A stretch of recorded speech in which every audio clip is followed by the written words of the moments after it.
आत्मा कैसे करती है यमलोक की यात्रा, यमलोक मार्ग की यातनाएं। गुरुड़ पुराण के अंदर यमलोक यात्रा और यमलोक मार्ग के अंदर आने वाली भयंकर पीड़ाओं का वर्णन मिलता है। भगवान नारायण बताते हैं कि यमलोक मार्ग अत्यंत दुखदायी है। वहाँ पर कोई पेड़ नहीं है, तेज धूप है। आत्मा बीच में कहीं पर आराम नहीं कर सकता। न वहाँ पर कोई अन्न का दाना है, न वहाँ पर कोई पानी है। प्यास लगने पर पानी भी नहीं मिलता है। उस लोक के अंदर 12 सूर्य ऐसे तपते हैं जैसे कि धरती प्रलयकाल के अंदर तपती है। वहाँ पर जीव गर्म हवा और ठंड से जीव पीड़ित रहता है। बीच बीच में कहीं पर जीव को कुत्तों को खिलाया जाता है, कहीं पर सांपों से कटवाया जाता है, तो कहीं पर भूखे शेरों को खिला दिया जाता है। उसके बाद एक वन आता है जिसका विस्तार 2000 योजन का है। उस वन के अंदर गीत, कौआ, उल्लूक और मक्खियों से भरा हुआ है। उसके चारों ओर आग जलती रहती है। मच्छरों के काटने से जीव पेड़ की छांव के अंदर जाता है। तलावर की धार से भी तेज उस पेड़ की पत्तियां शरीर को छिन्न भिन्न कर देती है।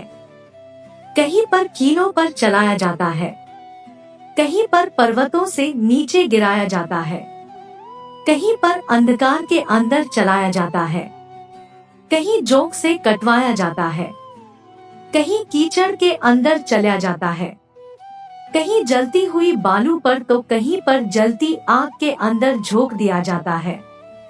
कहीं पर आग की वर्षा, कहीं पत्थर के टुकड़ों की वर्षा, कहीं पर घोर गुफाएं होती है, कहीं कंदराएं हैं, कहीं कष्ट से चढ़ने योग्य शिलाएं हैं, कहीं पर पीप और रक्त से भरे कुंड हैं। यह सब देखने मात्र से भय देने वाले हैं। वैतरणी नदी, यह नदी देखने मात्र से भय देने वाली है। यह 100 योजन चौड़ी है। इस नदी के अंदर पीप और रक्त भरा हुआ है और इसके किनारे हड्डियों से बने हुए हैं। इसमें पीप और रक्त का मलबा है। यह नदी काफी गहरी है। इसके अंदर मांस खाने वाले अनके प्रकार के जानवर भी रहते हैं। पापियों के लिए इसको पार करना बहुत कठिन हो जाता है। जिस प्रकार से तेल आग की ज्वाला से खौलता है, उसी प्रकार से पापी जीव को देखकर उस नदी का जल भी खौलता है। उस नदी के चारों ओर तीखी चोंच वाले कीड़े रहते हैं। इस नदी के अंदर भाज्य, घड़ियाल, मांस भक्षक जीव रहते हैं। इस नदी के अंदर छोड़ा गया पापी बार बार पिता, माता, भाई को पुकारता है। भूख लगने पर रुधिर और मांस ही खाने को मिलता है। जीव नदी के भंवरों में पड़कर कभी पाताल लोक जाता है, फिर ऊपर आता है। इस प्रकार से सदैव गतिमान रहता है। पापियों के लिए ही यह नदी बनाई गई है। वैतरणी नदी के आर पार भी दिखाई नहीं देता है। पापी इस नदी के अंदर विलाप करता हुआ जाता है। यमदूत कैसे पकड़ कर ले जाते हैं आत्मा को। अलग अलग पापी को अलग अलग प्रकार से यमदूत यममार्ग के अंदर ले जाते हैं। किसी को फांसी पर लटकाकर तो किसी की नाक के अंदर डोरी डालकर, किसी को कौवों की तरह लटकाकर, किसी के हाथ पैर बांधकर पटक कर ले जाते हैं। किसी को लोहे का भार लाद कर यमलोक ले जाते हैं। किसी को मारते हुए यमलोक ले जाते हैं। किसी के मुंह से खून गिरता है। पापी आत्मा यातनाओं को सहन करती हुई अपने किए गए कर्मों के बारे में सोचती है। अब उसे अफसोस भी होता है कि मनुष्य जीवन मिलने के बाद भी उसने अच्छे कर्म क्यों नहीं किए। न कभी कथावाचन करवाया, न कभी दान दिया, न कभी गौ को भोजन दिया। अब तो दुख भोगना ही पड़ेगा। जिस स्त्री ने पति व्रत धर्म का पालन नहीं किया, व्रत नहीं रखे, स्त्री ने पति की सेवा नहीं की, कभी धर्म कर्म नहीं किया, इस प्रकार जीव सोचता हुआ यमलोक की यात्रा करता रहता है। सौम्यपुर नगर में प्रवेश। 17 दिन चलने के बाद जीव सौम्यपुर नामक नगर के अंदर पहुंचाता है। यहाँ पर बड़े बड़े प्रेत रहते हैं। यहाँ सुंदर वट पेड़ है। एक नदी भी है जिसका नाम पुष्पभद्रा है। यहाँ पर जीव यमदूतों के साथ निवास करता है। वह अपने पुत्र, स्त्री, मित्र आदि को याद करता है तो यमदूत उसे बोलते हैं, कोई किसी के साथ नहीं आता जाता है।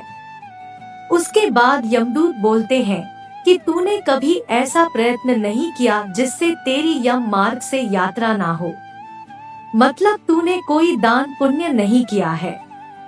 उसके बाद यमदूत उसे पूछते हैं कि क्या तुमने कभी दान धर्म किया है? तुमने कभी धर्म नहीं किया है। और उसके बाद यमदूत उसे मुकद्दरों से मारते हैं।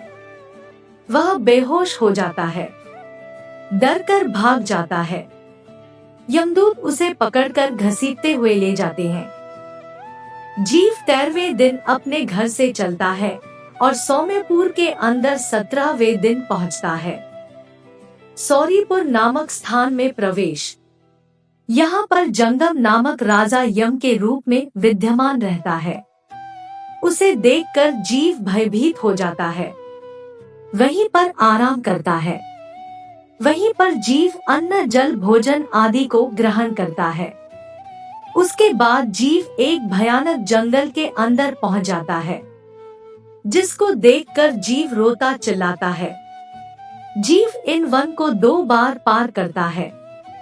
यहाँ पर जीव को यमदूत घसीटते और पीटते हैं।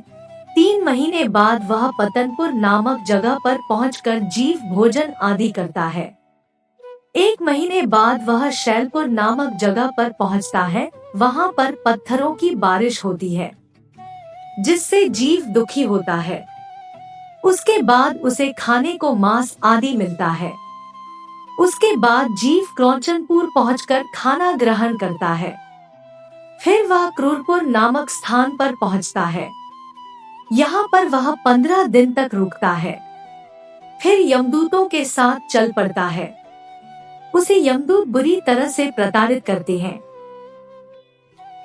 फिर वह चित्रवन नामक जगह पर पहुंचता है, जहां पर यमराज के छोटे भाई राज्य करते हैं।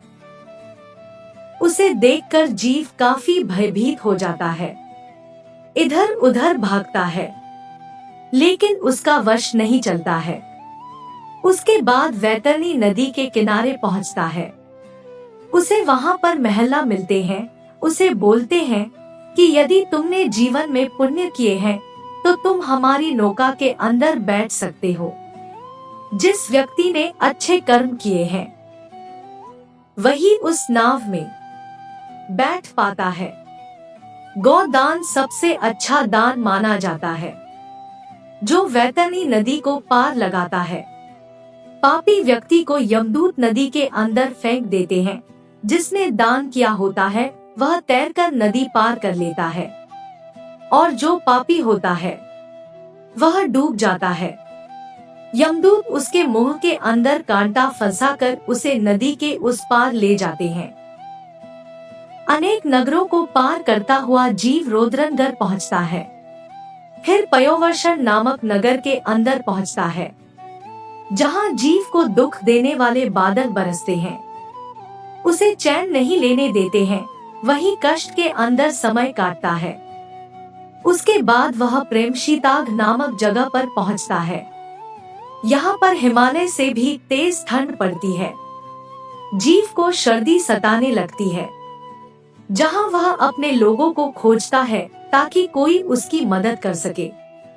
लेकिन तब यमदूत उसे चेतावनी देते हैं कि क्या तुमने ऐसे कोई पुण्य किए हैं जिससे तुम्हारे दुख कम हो जाएं। उसके बाद बहुभितिपुर यमलोक के पास एक जगह पर पहुंचता है, जहां पर उसे एक छोटा सा शरीर मिलता है। जिसने मौत के समय कोई धर्म नहीं किया वह काफी कष्ट उठाता है। यह वर्णन यमलोक के दक्षिण के द्वार का है। दोस्तों, इसी प्रकार की वीडियो देखने के लिए हमारे चैनल को सब्सक्राइब करें और वीडियो को लाइक करें और कमेंट में लिखकर बता दें कि आप वीडियो कहां से देख रहे हैं, जिससे कि हमें भी पता चल सके कि हमारी वीडियो कहां तक पहुंच रही है।